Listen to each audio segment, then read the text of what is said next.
इनको तो पता होगा कल कथा का विश्राम कहाँ पर हुआ।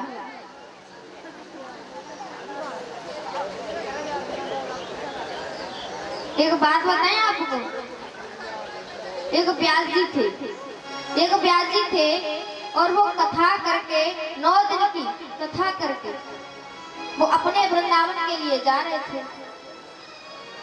वृंदावन के लिए जा रहे थे तो वहां पर सभी लोग इकट्ठे हो गए, जो भक्त थे वो सभी इकट्ठे हो गए।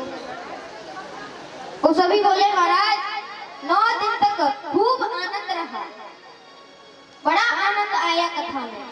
वहां पर एक मैया आई, और मैया ने कहा महाराज 9 दिन तक खूब आनंद रहा, खूब कथा समझ में आई, लेकिन महाराज हमारी ये बात समझ में नहीं आई कि राम राक्षस था कि रावण राक्षस था। तो महाराज जी बोले कि मैया न राम राक्षस था न रावण राक्षस था, अरे राक्षस तो मैं था जो 9 दिन से गला फाड़ फाड़ के चिल्ला रहा था, लेकिन आपने 9 दिन में ये नहीं समझ पाया कि कौन राक्षस था। तो महाराज ऐसा ना हो कि हम चिल्ला चिल्ला करके चले जाएं और आपकी कथा समझ में न आए। बोलिए वाके बिहारी लाल की जय हो। जय श्री राधे। तो महाराज कल श्री शौनकादिक ऋषियों को श्री सूत जी महाराज कथा सुना रहे हैं।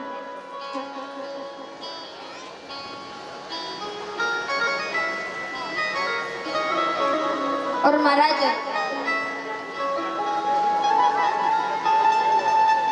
जब कथा सुना रहे थे तो सनत कुमारों को नारद जी कथा सुना रहे हैं, यानी नारद जी को सनत कुमार जी कथा सुना रहे हैं। तब नारद जी ने सनत कुमारों से एक प्रश्न किया। जब भक्ति देवी के कष्ट की निवृत्ति हो गई तो नारद जी ने सनत कुमारों से एक प्रश्न किया। कहा कि महाराज कोई ज्ञानी व्यक्ति, कोई महापुरुष व्यक्ति यदि किसी के द्वारा 7 दिन तक भागवत श्रवण कर ले और उसको मोक्ष मिल जाए तो कोई आश्चर्य की बात नहीं है, लेकिन कोई पापी व्यक्ति किसी के द्वारा 7 दिन तक भागवत श्रवण कर ले, कोई पापी व्यक्ति, तो क्या उसको मोक्ष मिल सकता है? तब श्री सूत जी महाराज ने सनत कुमारों ने नारद जी को एक कथा सुनाई। तुंगभद्रा तटे पूर्वं भूतपतनमोत्तमं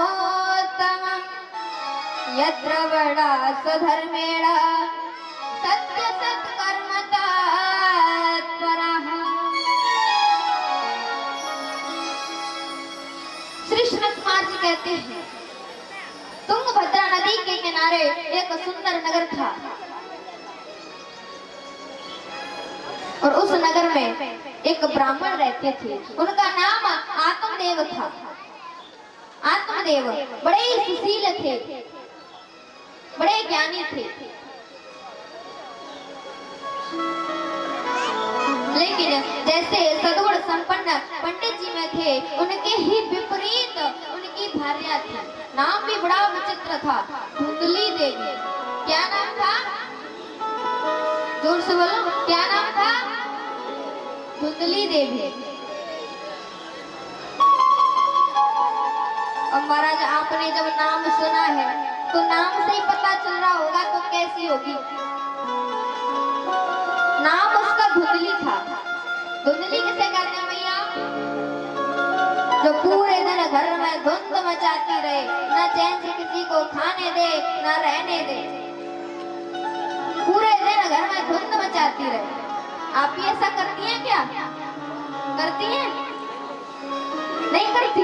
अच्छा, चलो अच्छी बात है। यहाँ की मैयाएं तो बहुत अच्छी हैं, बहुत भाव है।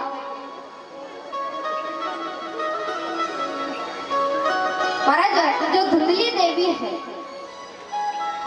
उसका भाव अच्छा नहीं है, उसकी भावनाएं श्रेष्ठ नहीं है।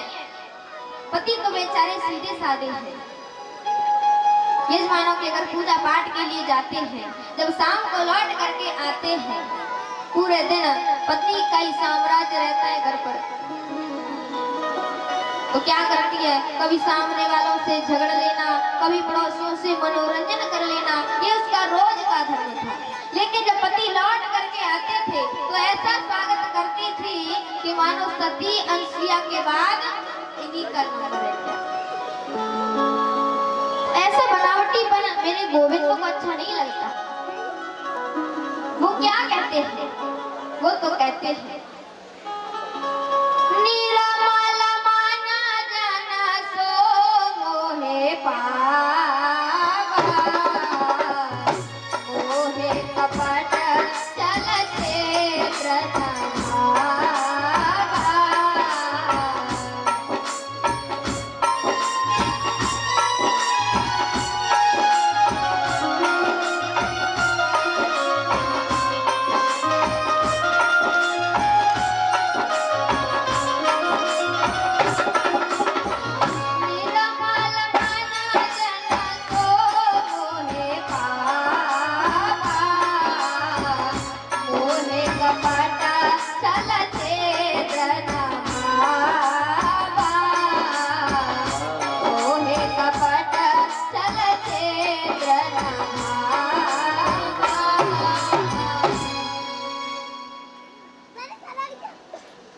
भगवान कहते हैं कि मुझे ये कपट छल छिद्र ये नहीं चाहिए। निर्मल मन जन सो मोहे पावा, मुझे तो निर्मल मन चाहिए। निर्मल मन होना चाहिए, अंतःकरण शुद्ध होना चाहिए, ये हृदय शुद्ध होना चाहिए। ये कपट छल मेरे गोविंद को अच्छा नहीं लगता। वो कहते हैं निर्मल मन बनाओ, निर्मल मन। ऐसी महाराज धुंधली है। अब महाराज उनके घर किसी की कमी नहीं है, धन दौलत सोना चांदी सब कुछ है, लेकिन महाराज उनके घर एक संतान नहीं है, कोई संतान नहीं है, वो निसंतान है। एक बार आत्मदेव जी, उनका नाम आत्मदेव है। आत्मदेव ब्राह्मण बैठा बैठा विचार करने लगा, क्या करूं, एक तुलसी का पौधा है उनके घर, वो भी सूख जाता है। वो कहने लगे मैं इसमें रोज जल देता हूँ फिर भी यह सूख जाता है। और उनके घर एक गाय है, वो भी बांझ हो गई, कुछ भी नहीं हुआ, बच्चा बच्चिया कुछ नहीं हुआ। तो इसीलिए उनका मन बड़ा ही दुखित रहता है। अब वो विचार करने लगे कि हमारे घर कोई संतान भी नहीं है, कोई पुत्र भी नहीं है, और इसी पाप की वजह से हमारे देवता हमसे खुश नहीं है, पितर हमसे खुश नहीं है। वो ब्राह्मण रोता रोता जंगल में जाकर के पहुंच गया। जंगल में एक वृक्ष के नीचे बैठ करके रोने लगा और कहता है कि जब तक मुझे पुत्र नहीं मिलेगा तब तक मैं घर लौट करके नहीं जा सकता, यही मर जाऊंगा, लेकिन घर लौट करके नहीं जाऊंगा। लेकिन तभी वहां से एक संत निकल करके जा रहे थे। उन्होंने उस ब्राह्मण को देखा और देख करके जान गए कि ये कोई व्यक्ति है और बड़ा ही दुखी है, क्योंकि ये चेहरा होता है ना, ये कैमरे की तरह होता है। जैसे हम कहीं जाते हैं तो हमने कहीं देख लिया कि आप सीसीटीवी कैमरे की निगरानी में हैं, आप सीसीटीवी कैमरे की निगरानी में हैं, तो हम महाराज एकदम से सतर्क हो जाते हैं कि हमारा इस कैमरे में कहीं गलत फोटो ना आ जाए, गलत तस्वीर ना आ जाए। ठीक इसी प्रकार ये चेहरा होता है, ये कैमरा होता है। महाराज जी ने देखते ही पहचान लिया कि ये जो व्यक्ति है बड़ा ही दुखी है।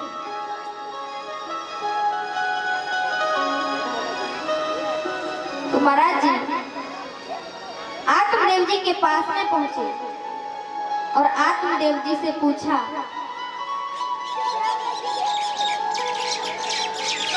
कि आप तो कोई कर्म कांड के बड़े ही विद्वान मालूम होते हो, क्या बात है, आप दुखी क्यों है? अपनी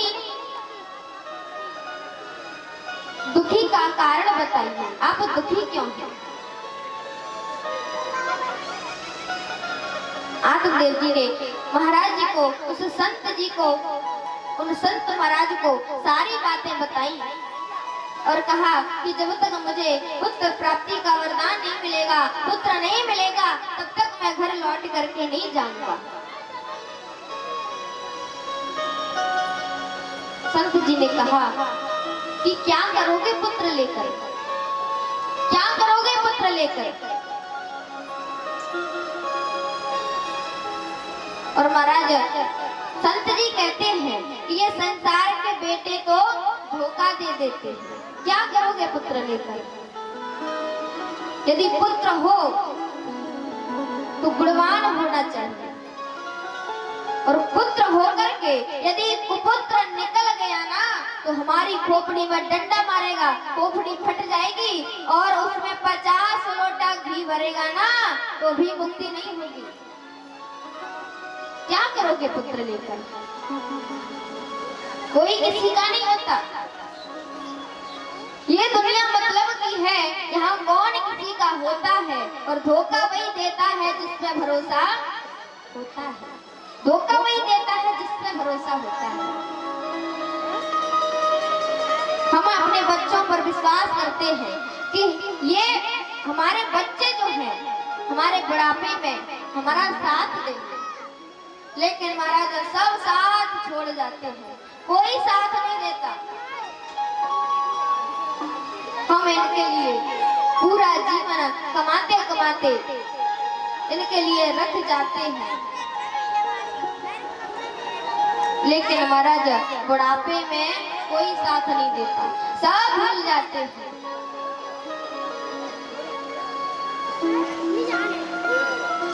सब भूल जाते हैं, लेकिन महाराज ये जो माता पिता है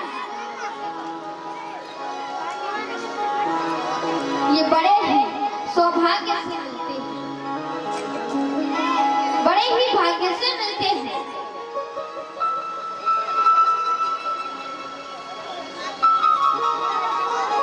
जब बुढ़ापा आ जाता है तो सोचते हैं कि हमारी सेवा करेगा। जब हमारे पुत्र, हमारे बच्चे छोटे होते हैं तो हम उन्हें उंगली पकड़ करके चलना सिखाते हैं, उंगली पकड़ करके उन्हें चलना सिखाते हैं। क्यों?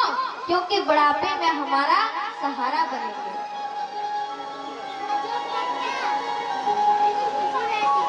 लेकिन महाराज जब ये बच्चे बड़े हो जाते हैं ना तो माता पिता को भूल जाते हैं। लेकिन याद रखना, माता पिता यानी एक वृक्ष होता है ना, वृक्ष चाहे कितना भी वर्षों पुराना हो जाए, लेकिन वो फल नहीं देगा तो कम से कम छाया तो देगा ही देगा। जब माता पिता का बुढ़ापा आ जाता है ना तो आप ये मत सोचिए कि अब इनका क्या काम है। ध्यान रखना, आपको ये माता पिता 2-4 पैसा कमा करके नहीं देंगे, लेकिन आपको आशीर्वाद तो देंगे ही देंगे। ऐसे होते हैं ये माता पिता। माता पिता से बढ़कर इस संसार में कुछ नहीं है, कुछ नहीं है महाराज।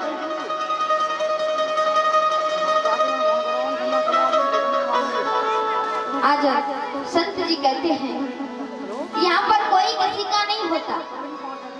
आत्मदेव ब्राह्मण सोचने लगे कि बस यही बात तो है, इन महात्माओं के सामने अपने मन की बात क्या कह दो, ये अपना वेदांत बखानना शुरू कर देते हैं। आत्मदेव जी ने बोला, अरे ओ महात्मा जी, मेरे को बेटा चाहिए, बेटा। तो महात्मा जी ने कहा कि मैंने तुम्हारी मस्तक रेखा को देखा है, हस्त रेखा को देखा है, जन्म कुंडली को देखा है। तुम्हें तो एक जन्म में क्या 7 जन्मों तक पुत्र की प्राप्ति नहीं होने वाली। अब तो महाराज वो आत्मदेव ब्राह्मण चरणों में गिर पड़े, बोले आपने मेरी 7 जन्मों तक हस्तरेखा को देख लिया, जन्म कुंडली को देख लिया, तो निश्चित रूप से आप ही मुझे पुत्र दे सकते हैं। चरणों में गिर पड़े और कहने लगे, यदि आपने मुझे पुत्र नहीं दिया तो मैं आपके चरणों में सिर फोड़ करके मर जाऊंगा, लेकिन बिना पुत्र के घर लौट कर जाने वाला नहीं है। चरणों में गिर पड़े। लेकिन महाराज संत का हृदय होता है ना, बड़ा कोमल होता है। संत का हृदय बड़ा ही कोमल होता है। और मानस में गोस्वामी जी ने भी लिखा है,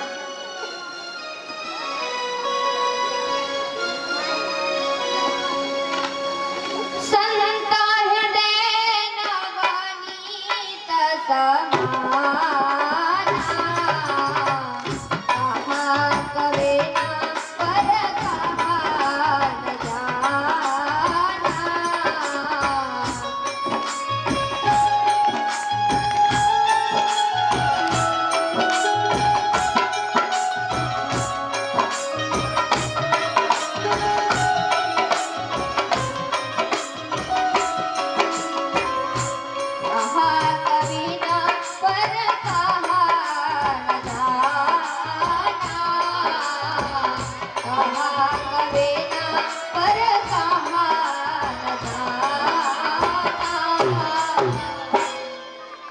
गोस्वामी जी कहते हैं,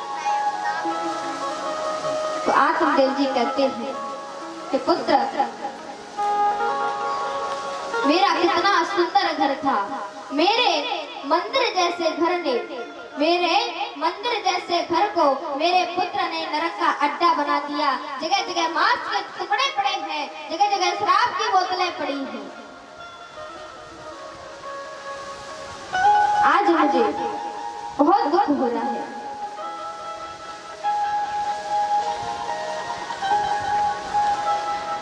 तो गोकर्ण जी महाराज ने आत्मदेव जी को ज्ञान का उपदेश दिया और उस उपदेश को सुनकर के आत्मदेव जी बड़े ही प्रसन्न हुए। गोकर्ण जी महाराज आत्मदेव जी से कहते हैं, भजन कर मनुआ तन की गुफा में, भजन कर मनुआ तन की गुफा में,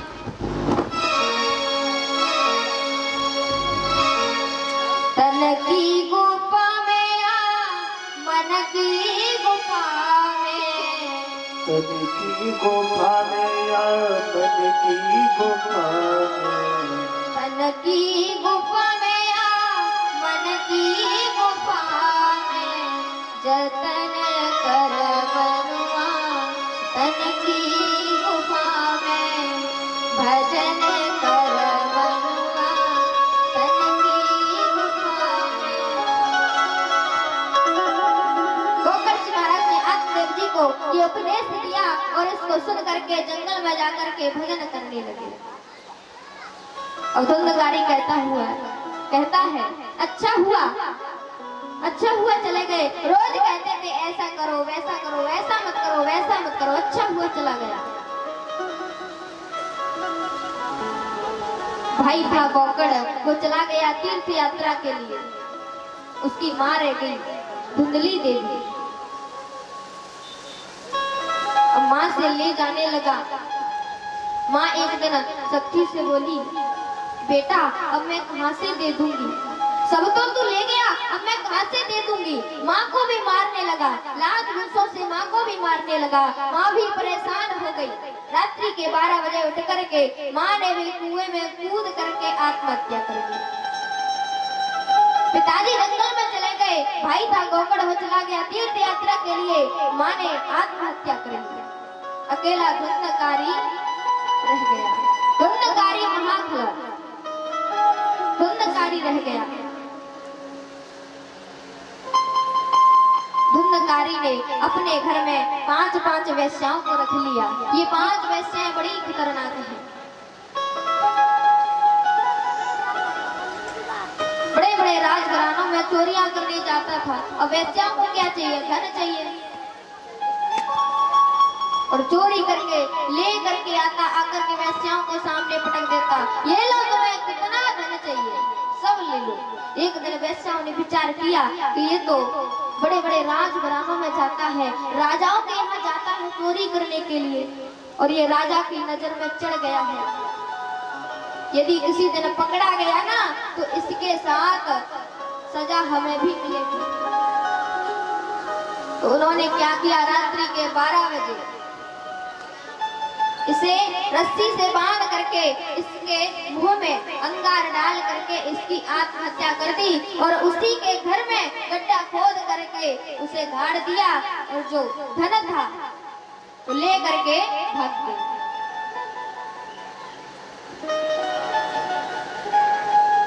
अब ये धुंधकारी अपने ही घर में प्रेत बन करके रहने लगा। भाई था गोकर्ण, वो तीर्थ यात्रा से लौट करके आ रहा था। तीर्थ यात्रा से लौट करके आ रहा था। रात्रि के 12 बजे लौट करके आए गांव में, तो उन्होंने विचार किया कि सुबह गांव के लोगों से मिल लेंगे, तब तक यहीं पर रह लेते हैं आत्मदेव जी के घर में, अपना ही घर है। तो गोकर्ण जी महाराज ने वहां पर प्रवेश किया।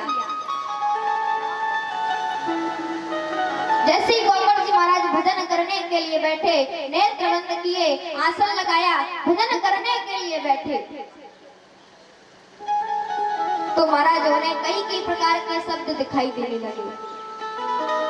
कहीं हाथी आ जावे, कहीं घोड़ा आ जावे, कहीं अग्नि जल जावे, कई प्रकार के शब्द दिखाई देने लगे।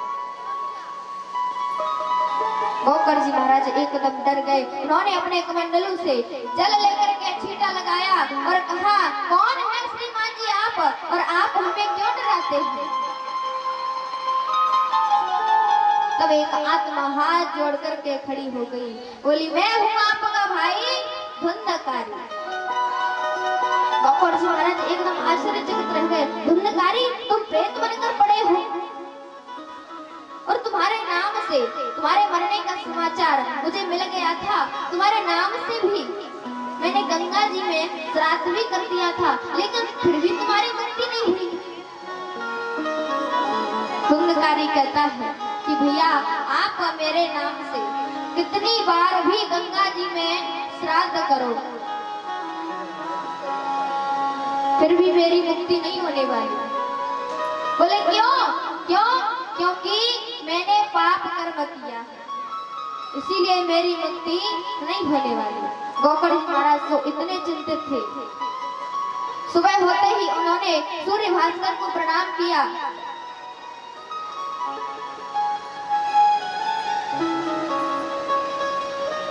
प्रणाम किया, तब आकाशवाणी हुई, और आकाशवाणी ने कहा कि एक पापी व्यक्ति की मुक्ति, गोकर्ण जी महाराज ने कहा, एक पापी व्यक्ति की मुक्ति कैसे होगी? तो कहा, आप श्रीमद् भागवत कथा का श्रवण पान कराओ। तब महाराज, गंगा जी का एक सुंदर तट है, वहां पर व्यास मंच लगाया। व्यास मंच पर खुद गोकर्ण जी महाराज विराजमान हुए, आगे आसन बिछा दिया धुंधकारी के लिए, और कहा, धुंधकारी आओ और आकर के आसन पर विराजमान हो जाओ। अब तुम्हारा जो धुंधकारी आए तो उसको हवा उड़ाकर ले जाए, क्योंकि प्रेत का शरीर तो होता नहीं है। तो उसने क्या किया, धुंधकारी जो पांडाल था, मंच था, उसके दाहिने तरफ एक सप्त ग्रंथि का बांस लगा हुआ था, उसकी पहली ग्रंथि में जाकर के धुंधकारी बैठ गया। महाराज धीरे धीरे हजारों संतों की भीड़ लगी।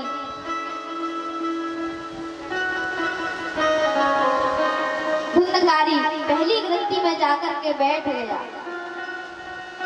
जैसे ही पहले दिन की कथा का विश्राम हुआ तो पहली ग्रंथि फट गई। दूसरे दिन की कथा का विश्राम हुआ, दूसरी ग्रंथि फट गई। ऐसे ही महाराज सातों दिन की कथा का जैसे ही विश्राम होता गया, सातों ग्रंथियां फट गई। एकदम से धुंधकारी देव रूप में परिवर्तित हो गया, हाथ जोड़ करके खड़ा हुआ, चरणों में प्रणाम किया, कहा भैया आप यदि मुझे इस श्रीमद् भागवत कथा का रसपान न कराते तो मेरा उद्धार कैसे होता।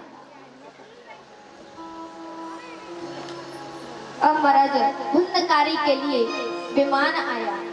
विमान में बैठ करके धुंधकारी जाने लगा। गोकर्ण महाराज ने कहा कि भैया ये हो क्या रहा है। भगवान के पार्षद बोले कि धुंधकारी ने 7 दिन तक कथा सुनी है, तो इसके लिए हम विमान लेकर के आए हैं और विमान में बिठा करके इसको ले जा रहे हैं।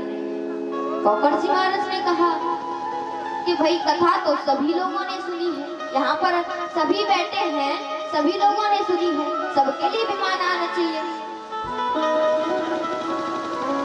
भगवान के पार्षदों ने कहा कि यहाँ पर सभी तो बैठे हैं, लेकिन सिर्फ धुंधकारी ने मन से ध्यान से कथा सुनी है और बाकी सब बैठे हैं, उन्होंने मन लगा करके कथा नहीं सुनी है। धुंधकारी ने मन लगाकर कथा सुनी है, इसके लिए हम विमान लेकर आए हैं और आप फिर दोबारा से श्रावण मास में आप सभी को कथा सुनाएं, तब इनके लिए विमान आएगा और विमान में बैठ करके जाएंगे। गोकर्ण जी महाराज ने श्रावण मास से फिर दोबारा से सभी को कथा सुनाई है, सभी के लिए विमान आया है और विमान में बैठ करके सभी वैकुंठ को चले गए। बोल बांके बिहारी लाल की जय हो। जय श्री श्याम।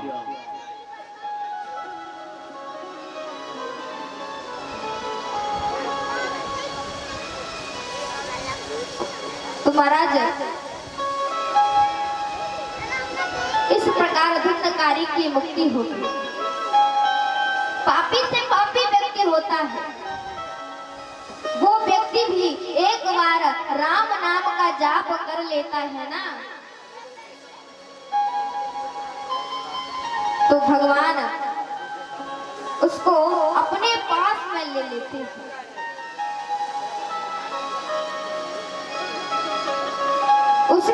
उसका जो खाता होता है ना, उसका एक खाता होता है और कहते भी हैं जिसने जैसा कर्म किया है,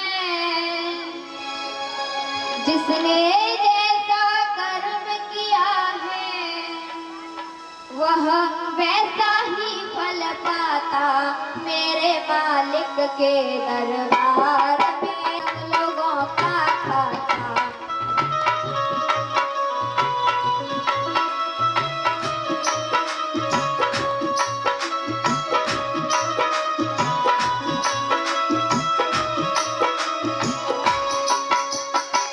जिसने जैसा कर्म किया है, जिसने जैसा कर्म किया है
करियो काला।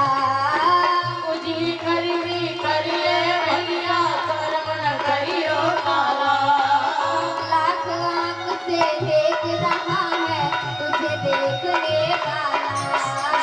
लाख आंख से देख रहा है तुझे देखने वाला। लाख आंख से देख रहा है तुझे देखने वाला। लाख आंख से देख रहा है तुझे देखने वाला। जिसने जैसा कर्म किया है, जिसने जैसा कर्म किया है, जैसा कर्म किया है वह वैसा ही फल पाना मेरे दाता के दरबार में। तेरे माता के दरबार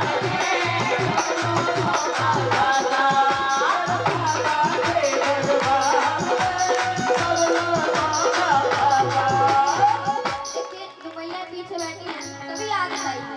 एक आदमी ऊपर पे बैठे हैं मेरे, सभी आगे आइए ऊपर। सभी मिलकर के पीछे वाले सभी तालियों की सेवा करते हो। हरि बोल, जय हो।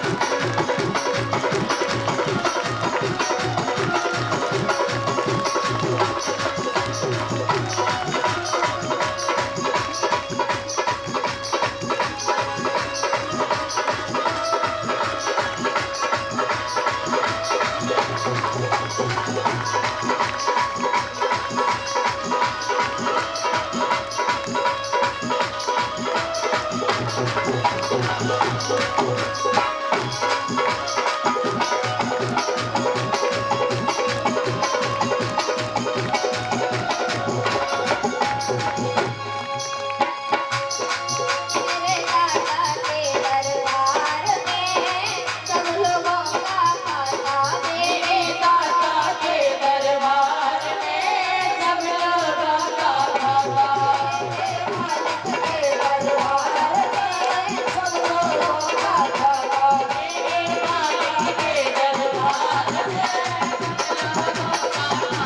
मेरे दाता के दरबार में सब लोगों का खाता। मेरे दाता के दरबार में सब लोगों का खाता। मेरे दाता के दरबार में सब लोगों का खाता। जिसने जैसा कर्म किया है,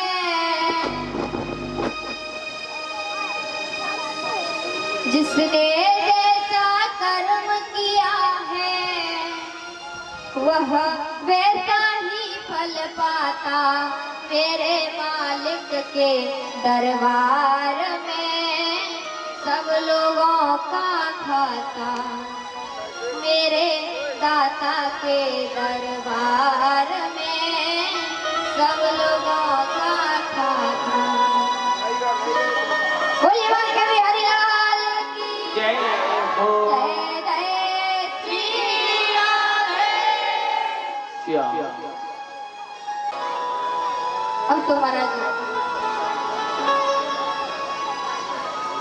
श्री शौनकादिक ऋषि कहते हैं श्री सूत जी से कि ये कथा धरती पर कैसे आई, हमें समझाइए, हमें बताइए ये कथा धरती पर कैसे आई। तो श्री सूत जी महाराज कहते हैं कि मैं आपको बताऊंगा ये कथा धरती पर कैसे आई, लेकिन आपको मैं सबसे पहले श्री सुखदेव जी का परिचय बता देता हूँ। गोलोक धाम में राधा रानी की गोद में श्री सुखदेव जी खेला करते थे, क्रीड़ा करते थे। तो एक बार राधा रानी ने कहा कि पुत्र तुम बाहर आओ और बाहर आकर के भागवत धर्म का प्रचार करो। श्री सुखदेव जी कहते हैं नहीं माता, मैं संसार में नहीं आऊंगा और बाहर आते ही मुझे विष्णु की माया पकड़ लेगी, इसीलिए मैं बाहर नहीं आऊंगा। राधा रानी कहती है कि बेटा मैं वचन देती हूँ, विष्णु की माया का असर नहीं होगा, तुम बाहर आओ।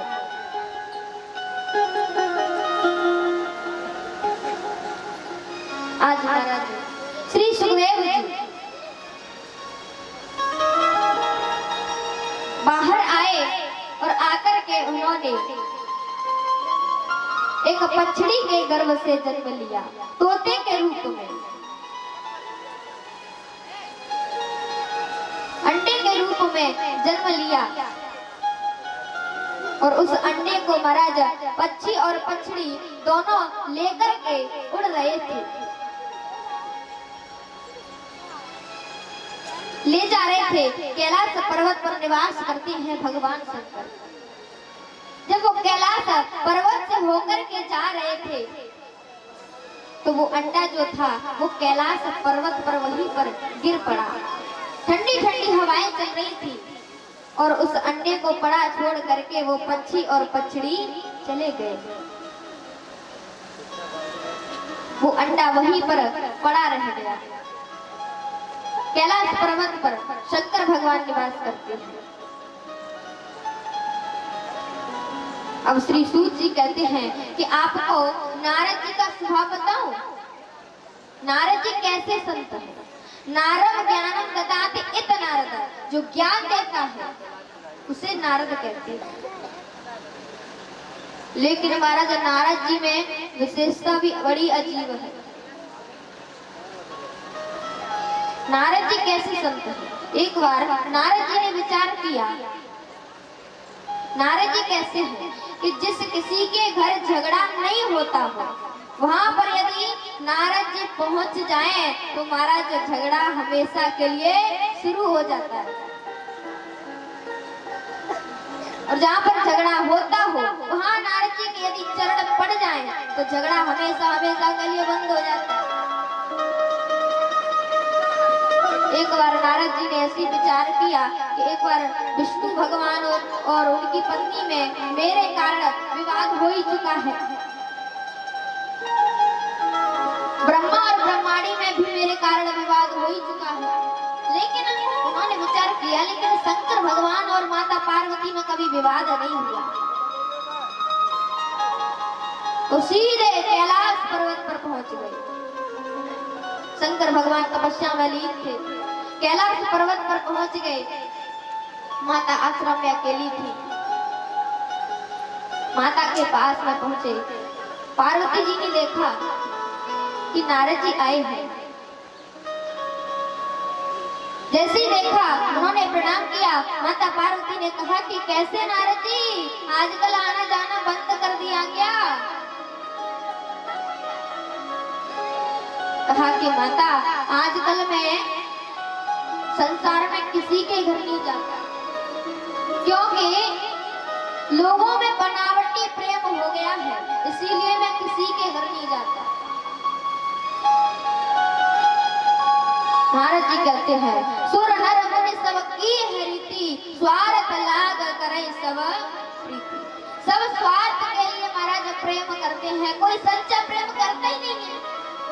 तो इसीलिए मैं किसी के घर नहीं जाता।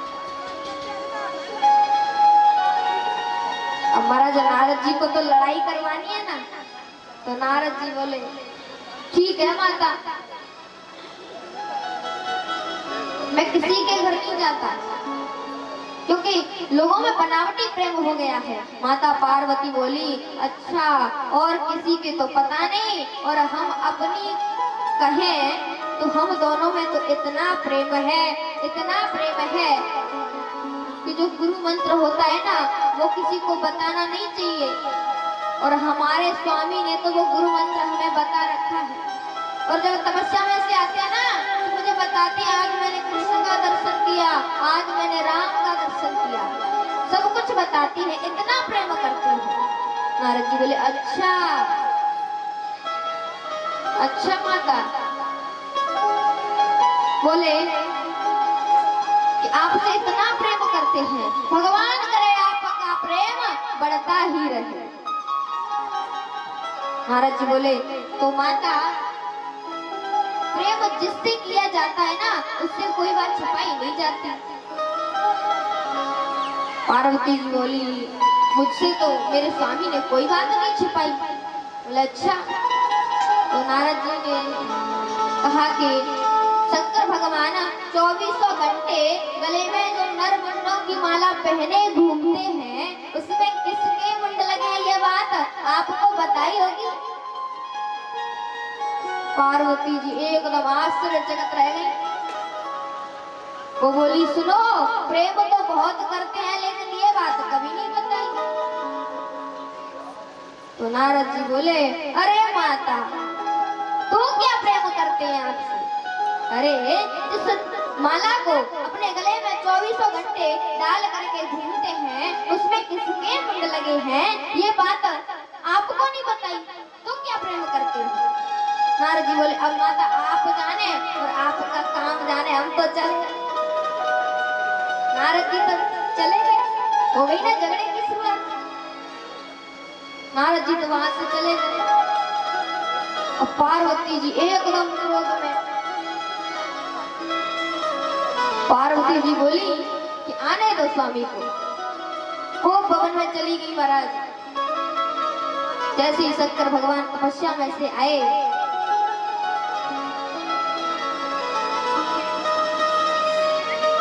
जब नारद जी निकल करके गए तो शंकर भगवान को आवाज लगा दी।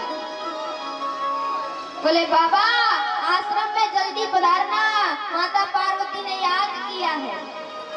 और शंकर भगवान समझ गए कि आप होकर के आए हैं तो जरूर ही याद किया होगा। शंकर भगवान आए, माता पार्वती को देखा। भगवान ने पूछा क्या हुआ देवी? माता पार्वती बोली अरे आप तो रहने दो, आप तो कपटी हैं, कपटी। बोले मैं कैसे कपटी?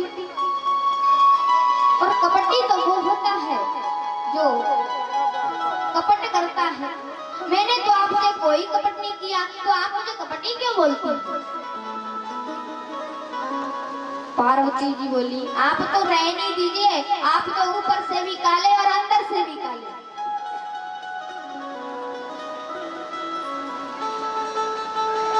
बोले ऊपर का काला तो वो, ऊपर का काला तो मैं हूँ, और अंदर का काला जो वो होता है जो कपट करता है, बात को छिपाता है। मैंने तो आपसे कोई बात नहीं छिपाई। तो पार्वती बोली अच्छा, जो नरमुंडों की माला 24 घंटे गले में डाल करके घूमते हैं, उसमें किसके मुंड लगे हैं, ये बात हमको बताई क्या? बोले आपने कभी मौका ही नहीं दिया बताने का। शंकर भगवान बोले देवी इस माला में किसी के मुंड नहीं है, इस माला में सिर्फ तुम्हारे मुंड है। इस माला में तुम्हारे मुंड है। क्यों? क्योंकि जब जब तुम अपने जीवन में अवतार लेती हो, तुम्हारी मृत्यु होती है, जन्म होता है ना, तो तुम्हारे इन मुंडों को अपनी माला में पिरो लेता हूँ, किसी और के मुंड नहीं है। अब तो महाराज पार्वती चरणों में गिर पड़ी। बोली तब तो स्वामी, पार्वती चरणों में गिर पड़ी और बोली स्वामी आपने कौन सी दवा खा रखी है, आपने कौन सी जड़ी बूटी खा रखी है जो आप तो कभी मरते ही नहीं हो, हमें बार बार मरना पड़ता है। और वास्तव में यदि प्रेम करते होते ना तो वो जड़ी बूटी हमें भी पिलाते ताकि हम भी न मरते। शंकर भगवान बोले देवी मैंने एक कथा का पान किया है, एक अमृत का पान किया है, वो है अमर कथा। पार्वती बोली स्वामी वो कथा हमें भी सुनाइए ना, ताकि मैं भी अमर हो जाऊं, मैं भी न मरूं। शंकर भगवान बोले देवी। शंकर भगवान और माता पार्वती कैलाश पर्वत पर गए। कैलाश पर्वत पर शंकर भगवान बोले देवी जब मैं कथा सुनाता हूँ ना तो नेत्र बंद करके सुनाता हूँ, तो आपको कैसे, मुझे कैसे पता चलेगा कि आप कथा सुन रही हो कि नहीं सुन रही हो? चलेगा कि आप कथा सुन रही हो कि नहीं सुन रही हो? तो बोले ऐसा करना, आप बीच बीच में हुंकारे देती रहना, जिससे मुझे पता चल सके कि आप कथा सुन रही हो। क्योंकि यदि ये कथा किसी ने सुन ली ना तो वो अमर हो जाएगा, आप अमर नहीं हो पाएंगे। शंकर भगवान ने एक ताली बजाई, कैलाश पर्वत पर जितने भी पक्षी पशु थे वो सभी इधर उधर चले गए।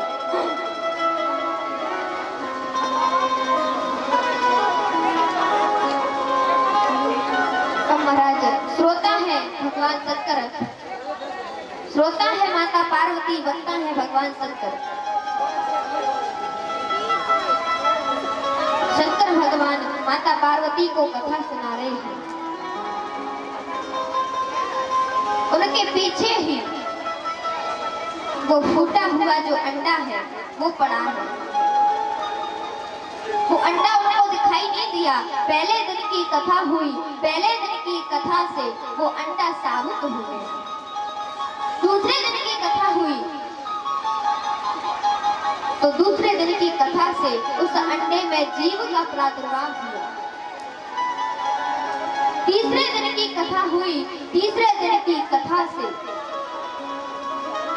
जैसे कथा हुई तो तीसरे दिन वो अंडा फूट गया और उसमें से सुंदर सा पक्षी निकला।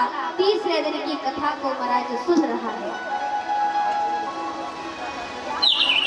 तीसरे दिन की कथा को बड़े भाव से सुन रहा है, चुप करके सुन रहा है, पीछे बैठ करके सुन रहा है। अब महाराज शंकर भगवान कथा सुना रहे हैं, माता पार्वती हुंकारे देने लगी है। तो माता पार्वती को निद्रा ने घेर लिया, उनको नींद आने लगी। अब उस तोते ने देखा कि यदि माता पार्वती को नींद आ गई, माता पार्वती सो गई तो हुंकारा देना बंद हो जाएगा, शंकर भगवान बंद हो जाएंगे और मैं कथा नहीं सुन पाऊंगा। तो महाराज माता पार्वती का हुंकारा देना बंद हो गया और पार्वती के स्वर में तोते ने हुंकारा देना चालू कर दिया। तोता हुंकारा देने लगा है, कथा कही जब शिव शंकर ने, शिव रहे कथा ध्यान मगन है गई उमा जी, गई नींद में आई उमा के पड़ गए सोता,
माता पार्वती को निद्रा ने घेर हुंकारा देने लगा। कथा पूरी हुई, कथा पूरी हो गई। शंकर भगवान ने जोर से जयकारा लगाया। जैसे जयकारा लगाया तो माता पार्वती की नींद खुल गई। माता पार्वती की नींद खुल गई और माता पार्वती बोली, हाँ स्वामी आगे बताइए ना, आगे आपने क्या किया? शंकर भगवान बोले, क्या कहा मतलब? अरे कथा तो पूरी हो गई। बोले पूरी कैसे हो गई? बोले तुम कहाँ गई थी? मैं तो सो गई थी, मुझे नींद आ गई महाराज, मुझे क्षमा कर दीजिए, मैंने कथा नहीं सुनी। तो शंकर भगवान ने विचार किया कि अगर तुमने कथा नहीं सुनी तो हुंकारा किसने दिया? हुंकारा किसने दिया? तो जब भगवान शंकर इधर उधर देखने लगे, जब ध्यान दिया भोले ने, सभी को निदिया आए। ध्यान दिया भोले ने, वो सत्ता को दिया आए। ध्यान दिया भोले ने, तब सभी को निदिया आए। ध्यान दिया भोले ने, वो सत्ता को दिया आए। शंकर भगवान कहने लगे कि जब तुम सो गई तो हुंकारा किसने दिया? एकदम आश्चर्यचकित रह गए। वो विचार करने लगे, जब ध्यान दिया भोले ने, तब सभी को निदिया आई। ध्यान दिया भोले ने, तब सत्ता को दिया आए। ओ भरे हुंकारा भाई, यहाँ को आवाज लगाई।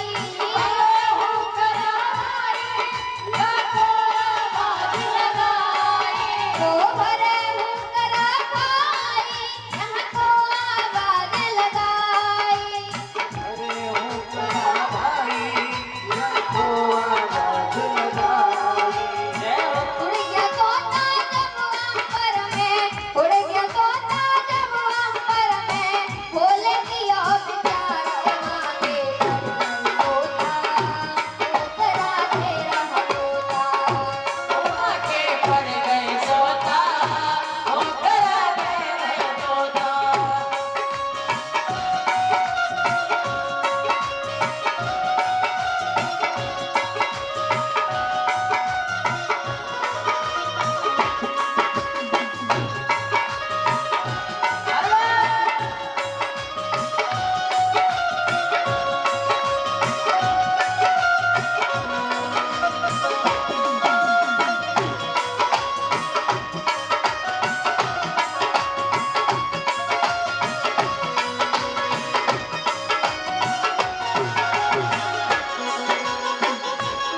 जब शंकर भगवान ने देखा आप सो गई तो हुंकारा किसने दिया, इधर उधर देखा तो एक सुंदर सा छोटा सा पक्षी उड़ता हुआ जा रहा है, उड़ता हुआ जा रहा है।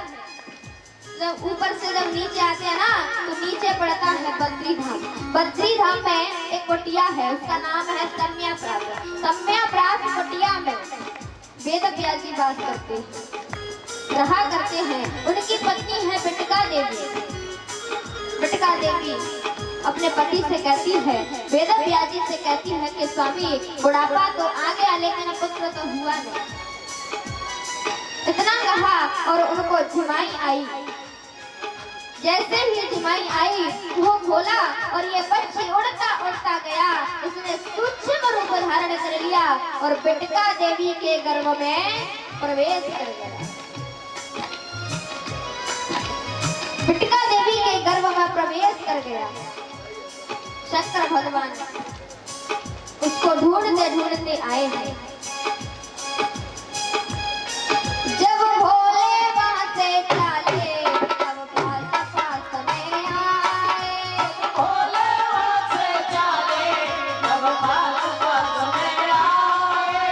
भोले वहां से चले तब व्यास पास में आए। जब भोले वहां से चले, तब व्यास पास में आए।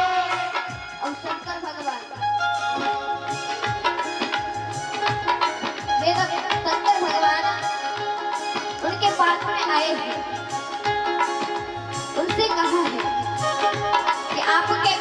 हमारा एक चोर आया है और आपने कहीं छुपा दिया है। उन्होंने कहा कि भैया आपके इस कैलाश पर्वत पर क्या है और आपका क्या चुरा कर ले आया?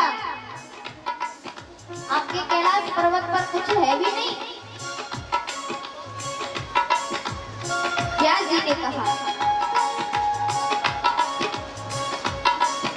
बोले आपका क्या चुरा करके लेकर आ गया? उनसे कहने लगे, जब भोले वहां से चाले तब घाट पास में आए। भोले वहां से चाले तब घाट पास में आए। सुनो बात तुम मेरी, कहाँ तुमने चोर छिपाए। बात तुम मेरी, कहाँ तुमने चोर छिपाए। सुनो बात तुम मेरी, कहाँ तुमने चोर छिपाए। सुनो बात तुम मेरी, कहाँ तुमने चोर छिपाए। ऐसी बात सुनी बोले थे, ऐसी बात सुनी बोले थे कि वह प्यासा बिचार मांगे तोता, करा दे रहा तोता। माथे पर गए सोता, वो करा दे गए तोता। मांगे पड़ गए तोता, करा दे रहा तोता।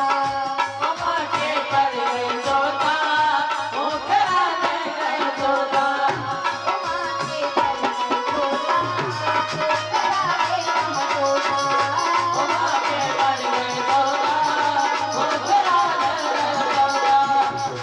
पर गए सोता, वो करा दे गए तोता।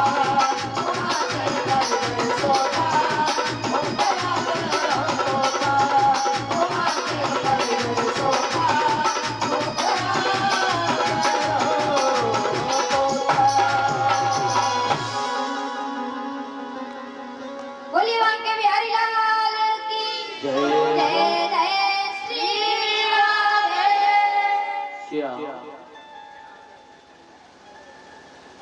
शंकर भगवान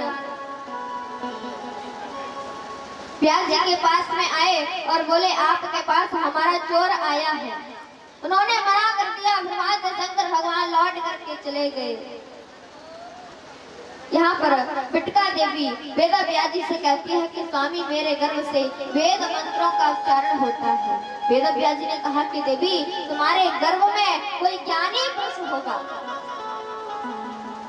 तब वेद व्यास जी ने कहा कि पुत्र तुम बाहर आओ, अब तुम्हारी मातुश्री को तकलीफ होती है, तुम बाहर आओ। श्री सुखदेव जी कहते हैं कि पिताजी मैं बाहर नहीं आऊंगा, बाहर आते ही मुझे माया जकड़ लेगी, मैं बाहर नहीं आऊंगा। और यदि विष्णु भगवान आकर के कह दें कि माया का असर नहीं होगा तब मैं आऊंगा। विष्णु भगवान को आना पड़ा और कहा कि पुत्र तुम बाहर आओ, तुम्हें माया का असर नहीं होगा। श्री सुखदेव जी बाहर आए। आकर के जिनके शरीर पर एक कौपिन भी नहीं है, लंगोटी भी नहीं है, जन्म लेते ही सीधे जंगल की ओर चले गए। पीछे वेद व्यास जी जा रहे हैं पुत्र पुत्र कहते हुए चलते जा रहे हैं। जब वेद व्यास जी चलने लगे, जाने लगे उनके पीछे, तो वृक्षों से जवाब मिलता है कि इस बार आप जिनके पिता बने हैं, पिछली बार ये आपके पिता बने होंगे। वेद व्यास जी लौट करके चले आए। वेद व्यास जी ने समाधि लगाई। समाधि लगा करके जैसे ही नेत्र बंद किए तो महाराज उनकी नजर में, उनके ध्यान में सारी दुनिया घूमने लगी। सारी दुनिया घूमने लगी। उन्होंने कहा कि सारी दुनिया अपना जीवन यापन ऐसे ही कर रही है, चलते फिरते, उठते बैठते, खाते पीते सब ऐसे ही अपना जीवन यापन कर रहे हैं। लेकिन महाराज किसी को भी उस परम पिता का, परमात्मा का ध्यान नहीं है।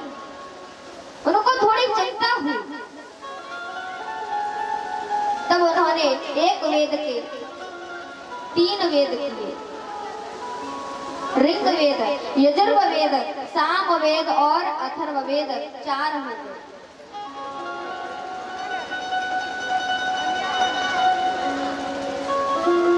एक वेद के 3 भाग किए तो 4 हो गए महाराज। अब महाराज वेदों की रचना की। अब इनको कोई भी पढ़े तो उल्टा सीधा पढ़ लेता, इनके अर्थ को अनर्थ कर देता। फिर उनको चिंता हुई, बोले क्या करूं? तो उन्होंने वेद के आधार पर 17 पुराणों की रचना की। 17 पुराणों की रचना की, उसमें विष्णु पुराण सबसे श्रेष्ठ है।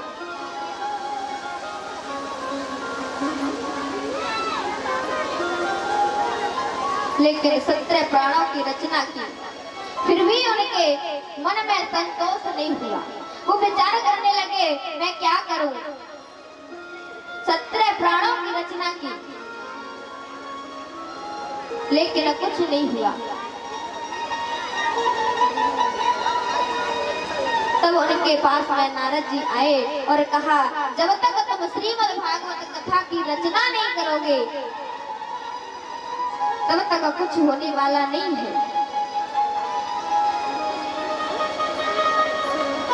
नारद जी ने वेद व्यास जी के कान में गुरु मंत्र दे दिया और 4 श्लोकों में पूरी भागवत को रटा दिया और कहा कि जाओ तुम इनको विस्तार से लिखो और इनकी व्याख्या करो। तो महाराज वेद व्यास जी ने उनको लिखा और 18,000 मंत्र बनाए।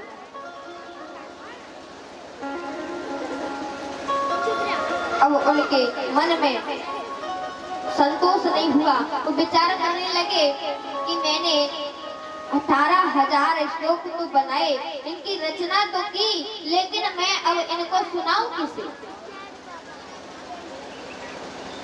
किसे सुनाऊं?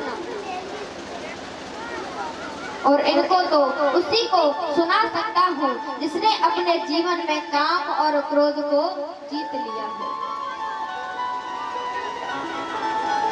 तब उनके मन में विचार आया कि इस संसार में यदि कोई पुरुष है तो वो है मेरा पुत्र, जिसने काम और क्रोध को जीत लिया है, श्री सुखदेव जी महाराज। लेकिन अब कहे कौन कि मेरे पुत्र ने काम और क्रोध को जीत लिया है? यदि राजा जनक कह दे कि आपके पुत्र ने काम और क्रोध को जीत लिया है तो सभी उस पर विश्वास करेंगे, मेरा विश्वास कोई नहीं करेगा।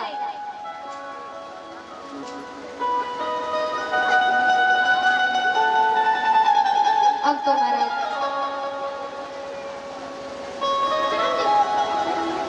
वेद व्यास जी ने छोटे छोटे सखाओं को बुलाया और उनको उतने ही गिने चुने श्लोक मंत्र रटा करके तैयार कर दिया, रटा दिए और कहा कि जाओ मेरे पुत्र के सामने जाकर के इन श्लोकों को, इन मंत्रों को गाना। बोले ठीक है। वो सभी पहुंचे श्री सुखदेव जी के पास में, वो समाधि में लीन थे। वहीं पर उनके पास में जाकर के इन मंत्रों को गाने लगे। जितने याद थे उतने गा दिए। जैसे ही बंद हुए, श्री सुखदेव जी की समाधि खुली और आगे कहा कि आपने श्लोक बंद क्यों कर दिए, आगे कहिए ना। तो कहा हमारे पास तो इतने ही है, हमें तो इतना ही आता है, आगे नहीं आता। आगे आपको जानना है तो आप अपने पिताजी के पास में जाइए।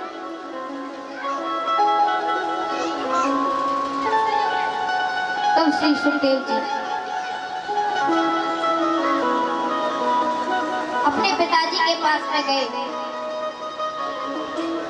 और उनके चरणों में प्रणाम किया।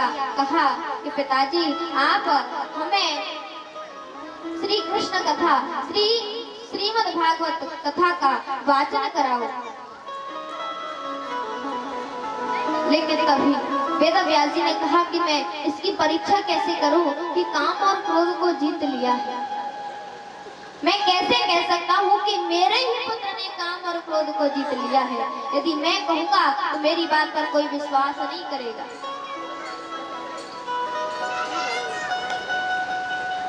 तो श्री सुखदेव जी से कहा कि तुम राजा जनक के पास में जाओ और उनसे कहना कि मुझे वेदांत पढ़ना है।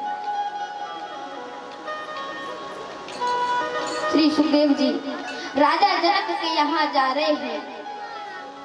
वेद व्यास जी ने पहले ही कह दिया राजा जनक से मेरा पुत्र आ रहा है और इसकी परीक्षा लेना कि इसने काम और क्रोध को जीता है कि नहीं। राजा जनक ने कहा ठीक है। जैसे ही राजा जनक के यहाँ महल में पहुंचे तो द्वारपालों को आदेश कर दिया वेद व्यास जी का पुत्र श्री सुखदेव आ रहा है और उनको बाहर ही खड़े रहने देना, अंदर आने मत देना। उन्होंने आदेश कर दिया। जैसे ही महल में पहुंचे उन्होंने द्वारपालों से कहा कि हमें राजा जनक से वेदांत पढ़ना है। द्वारपालों ने कहा कि आपको 5 दिन तक यहीं पर उनका इंतजार करना होगा। महाराज श्री सुखदेव जी महाराज धूप में 5 दिन तक खड़े रहे। राजा जनक ने कहा 5 दिन बाद दे करके आओ। यदि श्री सुखदेव के चेहरे पर जरा सा भी क्रोध आ गया हो तो वापस कर देना। क्योंकि महाराज बहुत धूप थी, उस धूप में श्री सुखदेव जी खड़े रहे। लेकिन महाराज द्वारपालों ने आकर के देखा श्री सुखदेव जी का चेहरा वैसा ही है जब श्री सुखदेव जी आए थे ना। बड़ी प्रसन्नता है चेहरे पर, जरा भी क्रोध नहीं आया। द्वारपालों ने कहा कि उनके चेहरे पर कोई क्रोध नहीं है, उनका चेहरा वैसा का वैसा ही है। जनक महाराज आए, आकर के चरणों में प्रणाम किया। बोले मुझे क्षमा करना, मैंने एक संत का अपराध किया है, मुझे क्षमा कर दो। लेकिन उन्होंने ये तो जान लिया कि क्रोध को इन्होंने जीत लिया है। अब महाराज श्री सुखदेव जी अंदर गए और अंदर जाकर के वहीं पर बिठा दिए। वहीं पर बैठा दिए। अब तो महाराज बड़ी सुंदर सुंदर अप्सराएं आई। कोई आलिंगन करती है, कोई कुछ करती है, कोई कुछ करती है, लेकिन श्री सुखदेव के चेहरे पर काम भाव की जागृति नहीं हुई। ये दृश्य राजा जनक ने देखा और चरणों में गिर पड़े।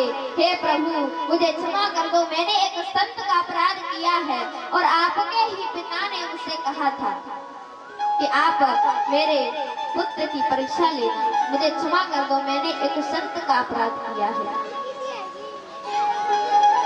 आप और मैं आपको क्या वेदांत पढ़ाऊं, आप तो साक्षात ज्ञानी हैं।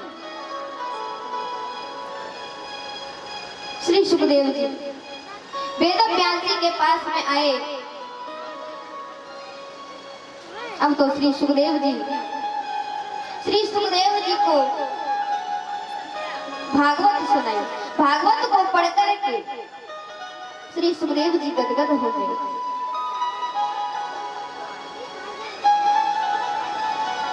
गदगद हो गए, आनंदमय हो गए।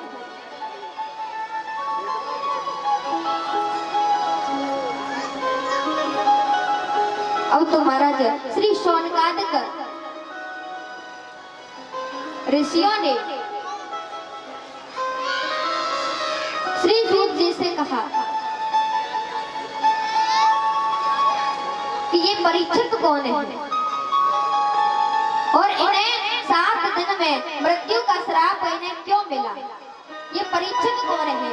किसके पुत्र हैं राजा परीक्षित? श्री सूत जी महाराज कहने लगे कि मैं परीक्षित के प्रसंग को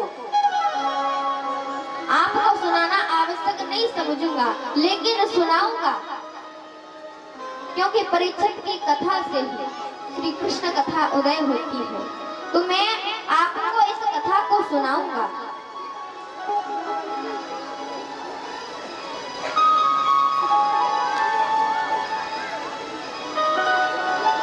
और महाराज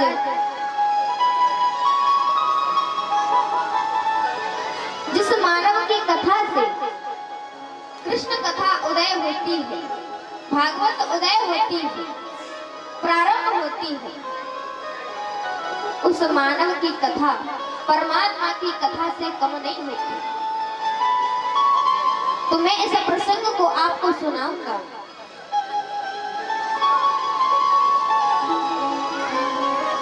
श्री सूत जी कहने लगे,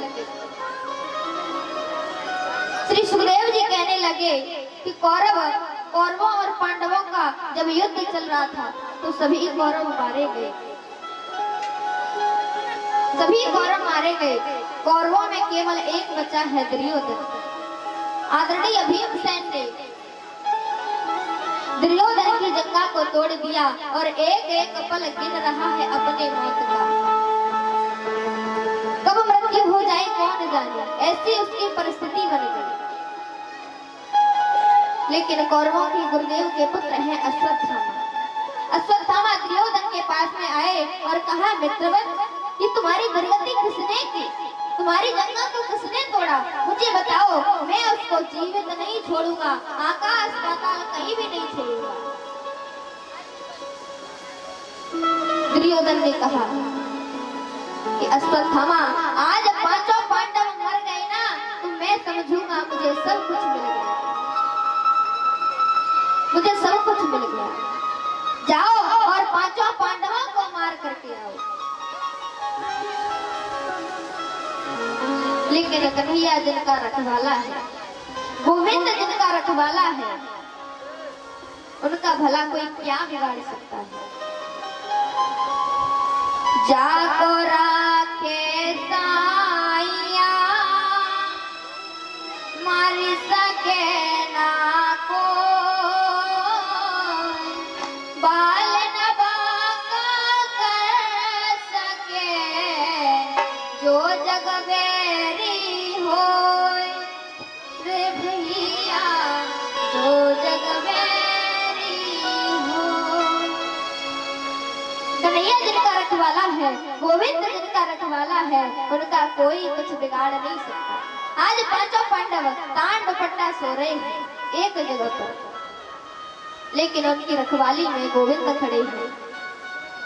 गोविंद ने कहा कि आपको, मुझे लगता है आपको यहाँ पर नहीं सोना चाहिए।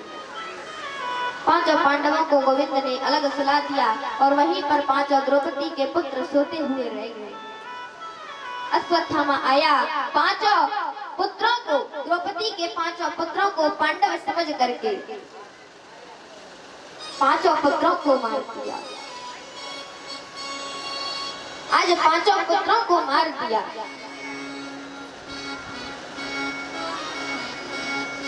दुर्योधन के पास में पहुंचा। दुर्योधन के जब पास में पहुंचा तो दुर्योधन ने कहा कि मित्र, क्या प्रमाण है तुम्हारे पास? उन्होंने कहा कि मैं तो 5 के सिर लाया हूँ काट करके। जैसे ही उन 5 सिरों को उजाले में देखा, वो तो महाराज 5 द्रौपदी के पुत्र हैं। दुर्योधन ने कहा कि मित्र, ये तूने क्या किया?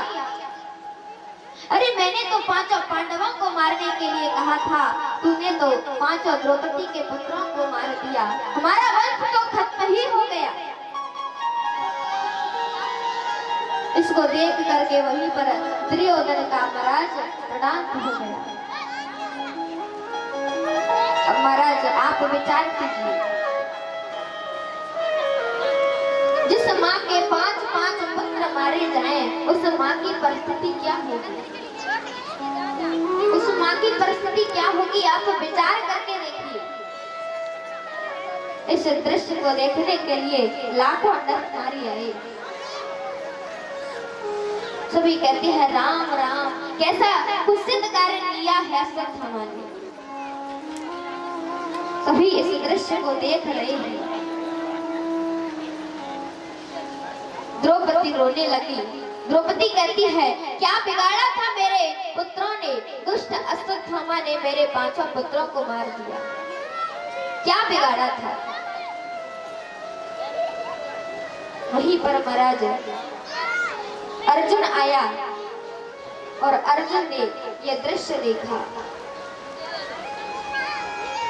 जब अर्जुन ने यह दृश्य देखा, तुरंत धनुष बाण ले लिया और कहा कि देवी द्रौपदी, बताओ तुम्हारे इन 5 पुत्रों को किसने मारा है?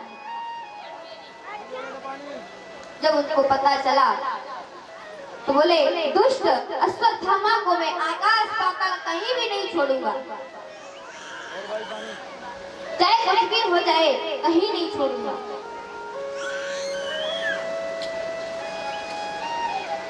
लेकिन जैसे ही अश्वत्थामा को पता चला आज अर्जुन हमें मार ही डालेंगे, तो उन्होंने वहां से ब्रह्मास्त्र चला दिया।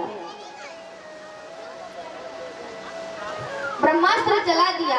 ब्रह्मास्त्र को आते हुए देखा अर्जुन ने। अर्जुन तुरंत श्री कृष्ण के चरणों में गिर पड़े।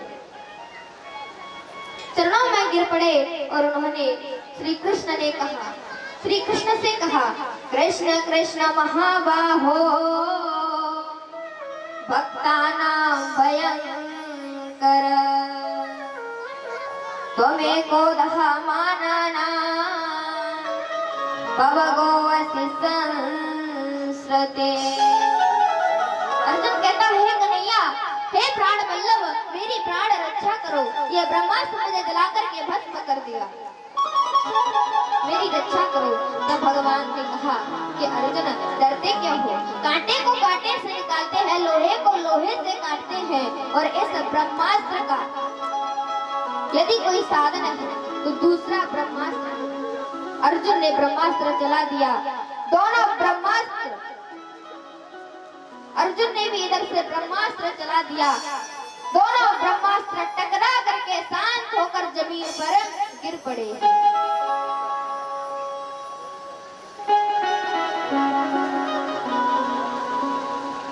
दोनों ब्रह्मास्त्र टकरा करके जमीन पर शांत होकर के गिर पड़े। अर्जुन अश्वत्थामा के केस पकड़ करके खींच करके द्रौपदी के सामने लेकर के आया। द्रौपदी से कहता है, देवी तुम बताओ इसे मैं कैसे मारूं? क्योंकि इस अश्वत्थामा ने तुम्हारे 5 पुत्रों को मार दिया। 5 पुत्रों को मार दिया। तुम बताओ इसे कैसे मारूं? वैसे 5 बार मारना चाहिए, लेकिन ये संभव नहीं है, मरेगा तो एक ही बार। तुम बताओ इसे कैसे मारूं? जमीन में गाड़ कर मारूं, या इसके शरीर के टुकड़े टुकड़े करके शेर के सामने डालूं, या इसे अग्नि में जला करके मारूं? तुम बताओ कैसे मारूं? तो देवी द्रौपदी कहती है, हे अर्जुन,